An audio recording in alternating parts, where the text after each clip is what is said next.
Hello.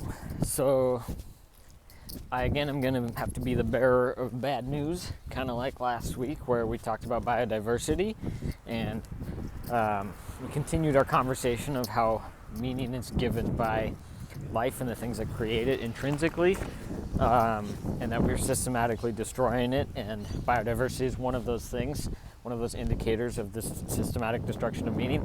This week is about pollution, and I'm very sorry again that it's kind of a downer, but look, it's such a nice sunny day.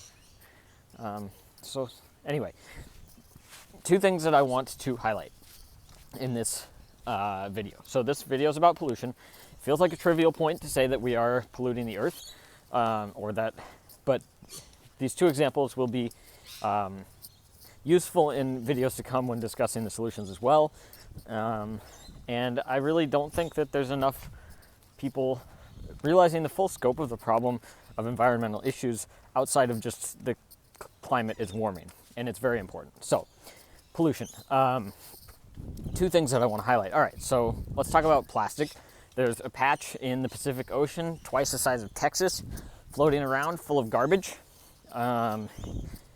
That's really cool. We love that. No, we don't. We're destroying our oceans. And like, if you, again, same as last week, if you think this is like not an issue that affects humans, you're absolutely wrong. Destroying the habitat for fish is not something that we as humans who quite rely on fish and nice ocean-dwelling cities to live in, this is something we do care about. So, yeah, giant patch in the ocean full of garbage, not good. Moving beyond that, Americans, use 50 billion plastic bottles per year. 50 billion. I don't know how many stars there are, but that's a fuck ton of plastic bottles. Is it more than stars? I don't know. I don't know. But probably not. No, but it's a lot. So, and then globally, it's something more like 300 billion. And where do they go? Let's talk about where they go. Well, they go in a landfill. Yes, you can recycle them, but 95% of what you recycle goes in a landfill. So there's about a couple thousand landfills just in the US, and they emit methane, lots of it, which is 80 times worse for warming because of the structure of its molecular bonds. That is a fact. It's not something that could even be disputed.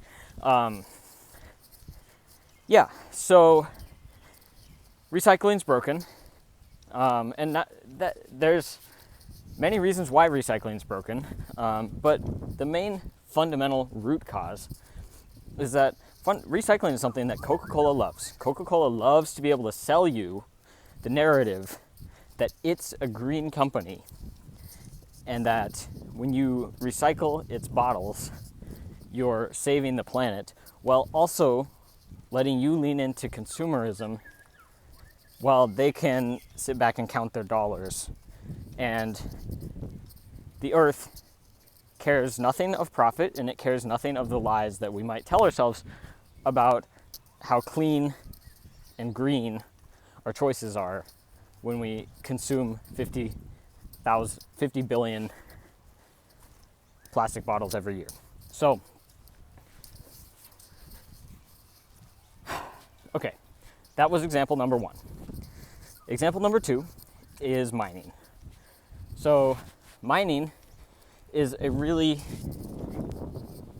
pivotal, crucial example of pollution because it has everything to do with our proposed solutions for environmental problems and climate change, and it's often overlooked. So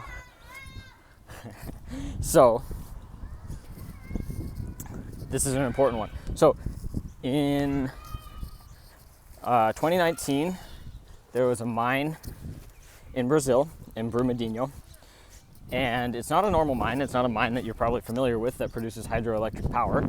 It's a mine that holds back toxic waste from mining.